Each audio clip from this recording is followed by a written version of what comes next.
I've never been to here. Dragon fruit. That's Welcome like to a our cactus. living laboratories, where scientists from Epcot and the U.S. Department of Agriculture are exploring innovative ways to produce bountiful harvests now and into the Macadamia future. nuts.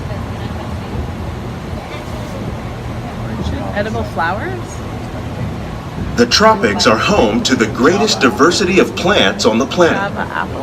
Many of these, like papaya, bananas, cacao, coffee, and rice, are well known around the world. These are just a few of the edible plants that have been an important source of nutrition for people living in the tropics. Many are rich in vitamins and minerals, while others are well adapted to growing in less than ideal conditions. Some, like the water lily, thrive in wet, swampy areas and waterways.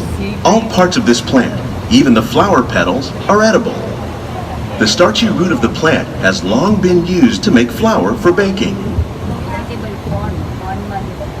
And annually, making it the most popular fruit in the world.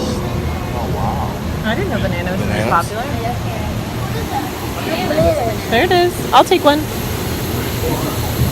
It's funny how they grow up upside down. I wouldn't because of the water. What's this?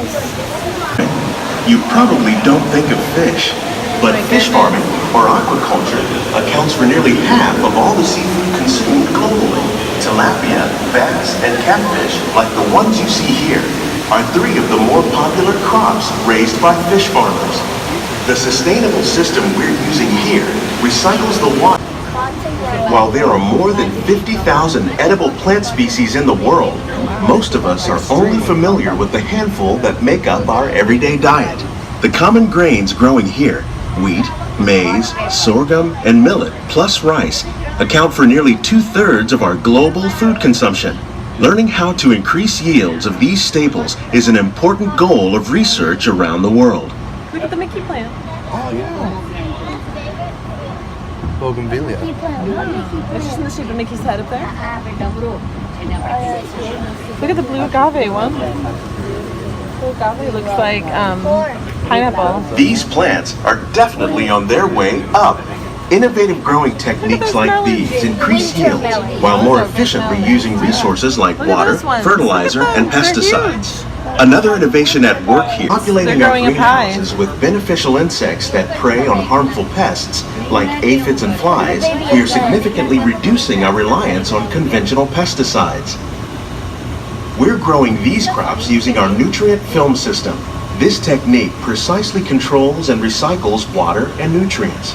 With it, we can produce over 27,000 heads of lettuce a year in this one small area.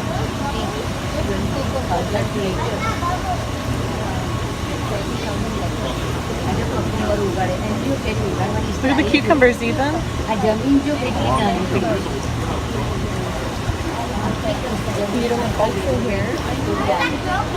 Some of our best ideas have been inspired by nature, like these fruit and vegetable trees. By growing these ground plants vertically, we can increase yields and better control diseases. These crops taste as good as they look. In fact, we serve more than 15 tons of produce from our greenhouses in restaurants here at the Land every year. That's a lot of food. So the food we eat in the restaurants, so you can get it from here. Look at this farm. What's this? Vertical farming.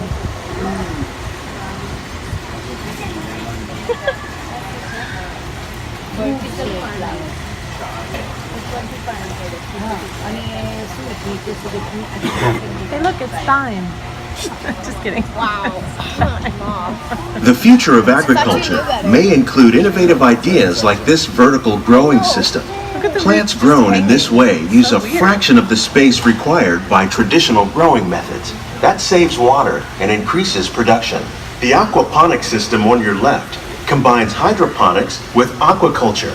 The fish provide a natural source of fertilizer for the plants, and the plants help keep the water clean for the fish. It's another great way to produce more while using less. In our lab, Epcot scientists are working with the U.S. Department of Agriculture on another